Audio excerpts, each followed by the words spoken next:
नमस्कार, उड़ान आईएएस अकादमी के छत्तीसगढ़ समसामयिक प्रश्नोत्तर श्रृंखला में मैं सुधीर वर्मा पुनः एक बार आप सभी का स्वागत करता हूं।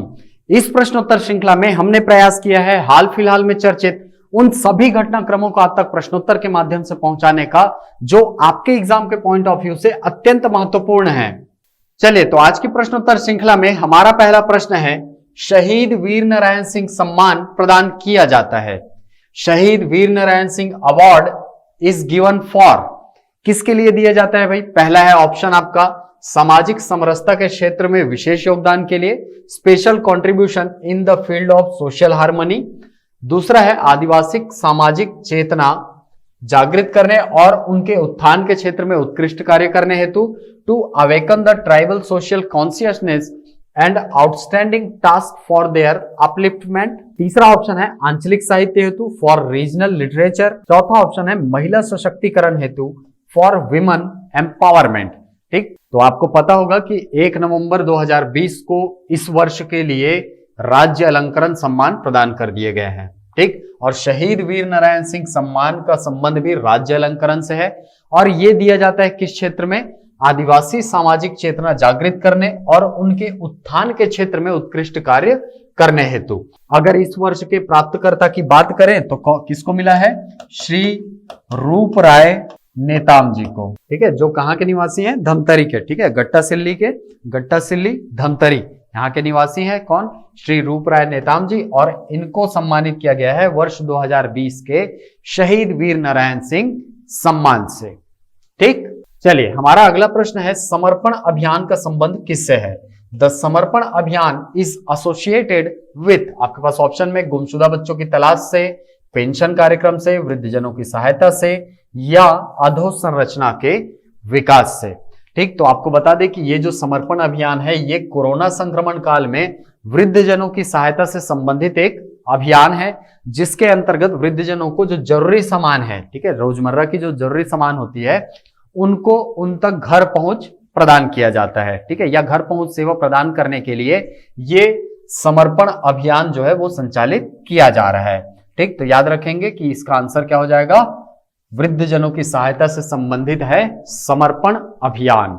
चलिए, हमारा अगला प्रश्न है, पेटी वाली दीदी कार्यक्रम क्या है? व्हाट इज द पेटी वाली दीदी प्रोग्राम? आपके पास ऑप्शन में कोरोना संक्रमण काल में पोलियो की खुराक पिलाने हेतु अभियान, program for polio vaccination during the corona pandemic period, संक्रमण से वृद्धजनों को बचाने हेतु अभियान, program to save the elderly people from infection, महिला सुरक्षा हेतु पुलिस प्रशासन द्वारा संचालित अभियान, program operated by the police administration for women safety, शिक्षा हेतु राज्य सरकार का नवाचार, the innovation in education by the state government.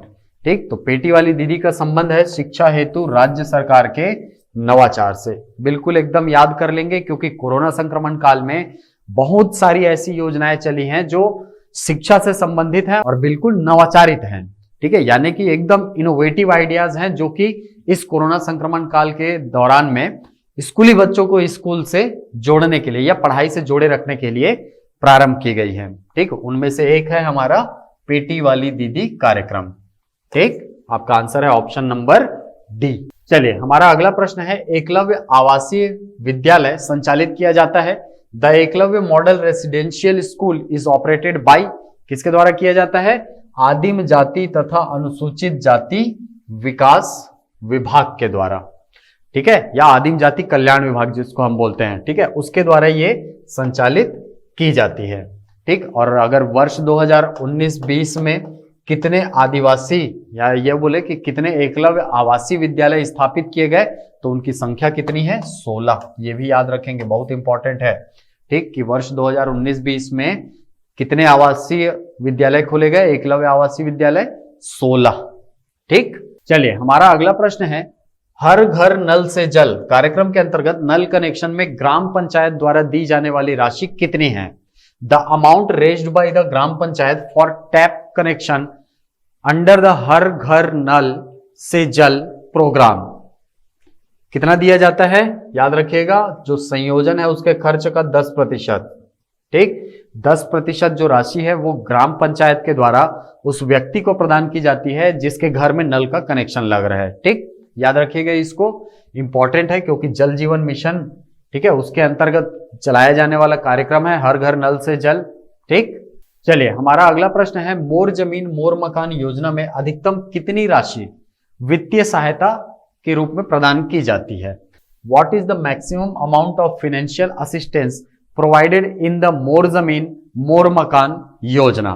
ठीक, तो देखिए याद रखिएगा कि ये जो मोर जमीन मोर मकान योजना है ये बेसिकली शहरी क्षेत्रों से संबंधित एक योजना है, जिसके अंतर्गत जो झुग्गी झोपड़ी वाले लोग हैं, ठीक है, जो लोग झुग्गी झोपड़ी में बेजा कब्जा में रह रहे थे, उनको उनका आश्रय प्रदान किया जाएगा, यानी कि उनको रहने के लिए एक घर प्रदान किया जाएगा। ठीक, उसके अंतर्गत एक राशि दी जाती है वित्तीय सहायता के रूप में। ठीक, कितनी दी जाती है? 2.5 लाख रुपए। ठीक, वही एक और योजना है आपका राजीव आश्रय योजना, इसको भी याद रखेंगे।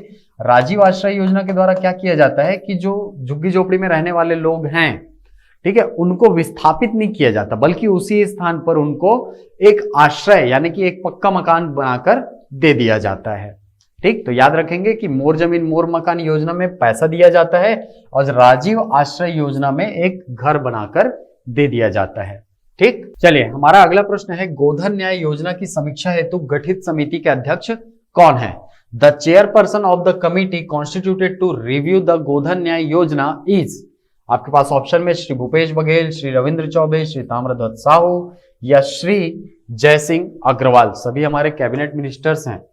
ठीक, आप ये याद कर लीजिए कि कौन सा मंत्री यानी कौन सा व्यक्ति कौन से विभाग को संभाल रहा है। तो देखिए एक चीज आप हमेशा याद रखिए कि कोई भी योजना अगर फ्लॉप होती है ना, तो उसके सबसे बड़ा रीजन क्या होता है पता है? उसके पीछे सबसे बड़ा रीजन ये होता है कि उस योजना के क्रियान्वयन की समीक्षा नहीं की जाती है। ठीक है, यानी कि कितने लोग उससे लाभान्वित हो रहे हैं, कितने लोग लाभान्वित नहीं हो पा रहे हैं, कितने लोग को और जोड़ा जा सकता है। तो इस प्रकार के जो मूल्यांकन है वो योजनाओं के बीच बीच में किया जाना चाहिए। ठीक, इसी बात को ध्यान में रखकर ये जो गोधन न्याय योजना है इसकी समीक्षा हेतु एक समिति गठित की गई है। ठीक, जिसके अध्यक्ष कौन है? श्री रविंद्र चौबे जी, हमारे कृषि मंत्री है, कृषि एवं जल संसाधन मंत्री। ठीक, तो याद रखिएगा गोधन न्याय योजना की समीक्षा हेतु जो समिति गठित की गई है उसके अध्यक्ष है श्री रविंद्र चौबे जी। ठीक, चलिए हमारा अगला प्रश्न है, शिक्षा के गोठ मासिक न्यूज़लेटर का शुभारंभ किया गया। अच्छा, आपको पूछ रहा है कि किस विभाग के द्वारा किया गया है? शिक्षा के गोठ। ठीक है, देखिए याद रखिए ये शिक्षा के गोठ जो है वो एक मासिक न्यूज़लेटर है, यानी एक मासिक न्यूज पत्रिका की तरह होगा ये। ठीक, जिसके अंतर्गत शिक्षा से जुड़े हुए जो समाचार हैं उसको प्रकाशित किए जाएंगे। ठीक, तो आपके पास ऑप्शन में क्या है? स्कूली शिक्षा विभाग के द्वारा, उच्च शिक्षा विभाग के द्वारा, महिला एवं बाल विकास विभाग द्वारा या उपरोक्त में से कोई नहीं। ठीक, तो याद रखिएगा कि ये जो शिक्षा के गोठ है इसका जो प्रकाशन है वो किसके द्वारा किया जाएगा? स्कूली शिक्षा विभाग के द्वारा। ठीक, चलिए हमारा अगला प्रश्न है, मां दंतेश्वरी मक्का प्रसंस्करण एवं विपणन केंद्र कहां स्थापित किया गया है?